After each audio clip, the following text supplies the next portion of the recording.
There are a lot of articles in the news about police officers, police chiefs who prayed or who praise, not P-R-A-Y, to the Lord, but P-R-E-Y, as in stalking, watching, looking, seeking, on teen girls. There's one in Texas that I want to talk about, but this video is about Roger Golubski, part 2. We're going to talk about it, but y'all know I got to go and fetch my article, so I'll be right back, okay? Well, all right. BeeSparrow, BeeSparrow, BeeSparrow, BeeSparrow, BeeSparrow, BeeSparrow, BeeSparrow, BeeSparrow. Yo, dog, it's BeeSparrow. Like, share, and subscribe. This belief is gonna bring it live. Information, world news, current events, the source. Accurate as a fingerprint. A cool sister, a force for the people. Attacking real enemies, strategy that's lethal. There will be no sequels, so get your tickets. A cool place for you to sit back and kick it. Or be fiction. Dialogue till we get to the bottom of it. We can agree to disagree, hate it or love it. Either way, she's sitting and talking like an arrow. Introducing ladies and gentlemen, BeeSparrow. We have to protect our children because they are really being preyed upon. We talked about the Kansas City police chief that preyed on poor black women, who was later found unalived days before his trial.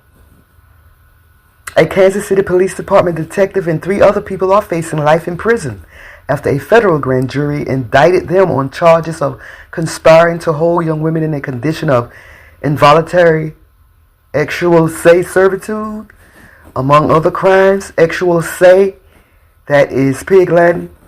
If you know, you know. Figure it out. Sound it out. Prosecutors allege former Detective Roger Golubski, Cecil Brooks, Lamarck Robeson, and Richard Robinson were all involved in the criminal activities, which lasted from 1996 to 1998, according to an announcement of the grand jury indictment by the Department of Justice. Brooks allegedly provided a location at an apartment building in Kansas City where young women were being held. Brooks, Roberson, and Robinson all allegedly used physical beatings, sexual assault, SA, and threats to compel the young women to provide sexual services to men. Sexual services to men. The detective, Golubski, now 69, allegedly accepted money from Brooks, provided protection from law enforcement, and forcibly aped a young woman whose identity was not concealed. Apparently, this article was written before Golubski was found unalive. All 4 men are charged with conspiracy to hold the women in a condition of involuntary sexual servitude. The second count charges Brooks, Robinson, with holding a young woman in a condition of involuntary servitude and forcing her to provide sexual services to Roberson. The third count charged Brooks, Roberson, and Golubski with holding a different young woman in a condition of involuntary servitude, forcing her to provide sexual services to adult men, including the 3 of them. What in the world is going on? What in the heat of the night is going on? BeeSparrow, BeeSparrow, BeeSparrow, BeeSparrow, BeeSparrow, BeeSparrow, BeeSparrow, BeeSparrow. Yo, dog, it's BeeSparrow. Like, share, and subscribe. This belief is gonna bring it live. Information, world news, current events, the source. Accurate as a fingerprint.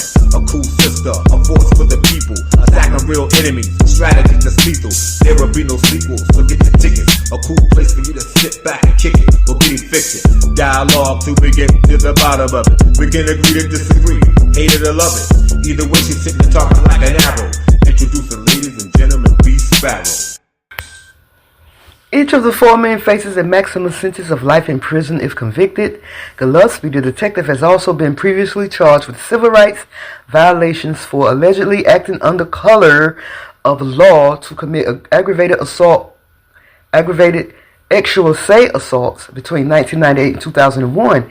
He also faces a maximum sentence of life in prison on those charges, according to a September announcement of the indictment against him. Gillespie has pleaded not guilty to these charges. Gillespie, who retired from the Kansas City Police Department in 2010, was connected to the wrongful imprisonment of Lamonte McIntyre in 1994. At the time of his arrest, McIntyre was 17 years old.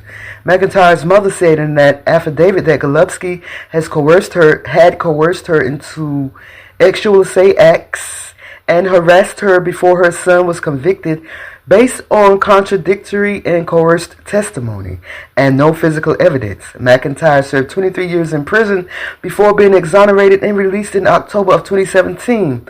Gillespie has denied any wrongdoing in this case. And as I mentioned before, Roger Gillespie was found unalived days before his trial. He had been on house arrest as he was receiving regular dialysis treatment and faced up to life in prison if he were convicted. Christopher Joseph, who is Gillespie's lawyer, told a judge when his client failed to show up in court that he had been despondent over the media attention in his case. The Kansas City Police Department has come under scrutiny over allegations of corruption and civil rights violations. In recent years, activists have called for a broader federal investigation, particularly in light of the alleged abuses for decades under Gillespie. Outside of the courthouse, before it was known that Gillespie had died, demonstrators gathered demanding justice. After learning of his death, Cheryl Pilots, a lawyer for a man who was wrongfully convicted in 1994 in a 1994 double murder case linked to Gillespie, told reporters that a full investigation is warranted into what happened.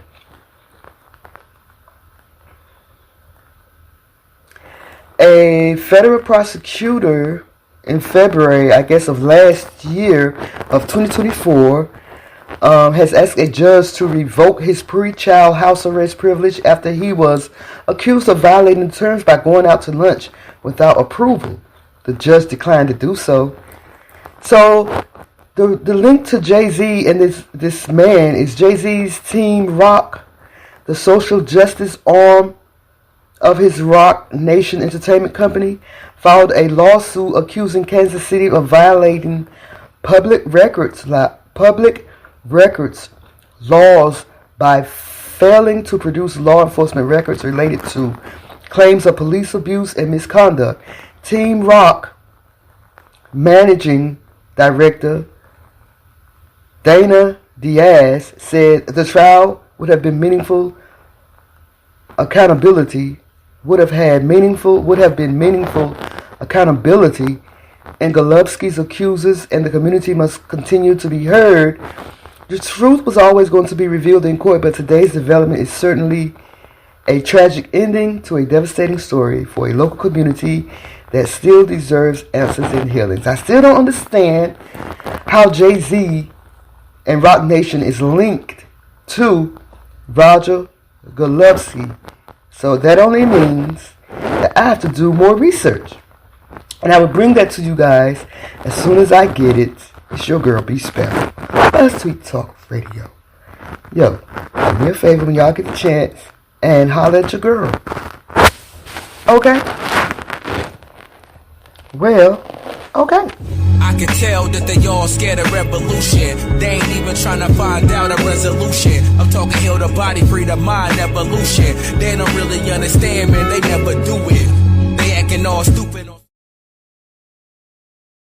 What is up, y'all? You're listening to BeeSparrow on BuzzzTweet Talk Radio.